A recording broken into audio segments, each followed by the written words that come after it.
It's almost too good to be true. After more than 10 long years of fan frustration, corporate licensing deals, and hope, we are on the cusp of a Marvel vs. Capcom 3. Will it be worth the wait? All signs point to yes. Coming out of the gate at a time when Marvel's film franchises are flourishing, and Capcom has brought fighting games back into popular consciousness with the fan favorite Street Fighter IV, MVC3 is riding a wave of hype and excitement only possible through the cross-pollination of nerddom's biggest icons. MVC3 borrows a few gameplay elements from its forebears, in particular allowing a ridiculous number of characters and effects on screen at once. You'll create your ultimate tag team with the likes of Thor, Hulk, Spider-Man, Chris Redfield, and Dante, among many, many more. We were given a choice of 30 different characters in our playtime with a preview build, and they all feel superb, bringing their signature moves and abilities to the combat arena. Many of the classic characters, like Spidey, will be old hat for series vets as he plays almost identically to his MVC2 iteration.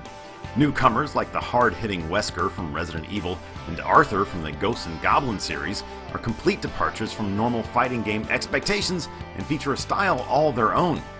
Deadpool breaks the fourth wall, even going so far as to talk to you during his windscreen. And it's a home run! This is the hyper combo! And Amaterasu has a special move that, as far as we can tell, turns everything Japanese. One of the key areas where MVC3 differs from its 10-plus-year-old predecessor is the control scheme. Capcom has opted to use the 4-button approach it pioneered in Tatsunoko vs. Capcom on the Wii.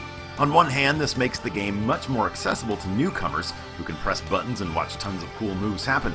On the other hand, it makes for a small learning curve for established MVC vets who didn't make the switch to the Wii's crossover fighter. Whereas MVC2 used the standard light and heavy punch kick layout, you'll find a light, medium, heavy, and air combo launcher button in MVC3. Still, it didn't take us too long to figure out what's what. With the inclusion of the launcher button, you'll be able to unleash some truly dazzling air combos on your opponents. We only had access in our build to the base single-match multiplayer, and 3 rounds of single-player with no story. But from what we've played, and believe us, the entire office is spending every free moment with the arcade stick in their hand, February 15th's launch date is going to be a very long wait before MVC3 can take us for a ride.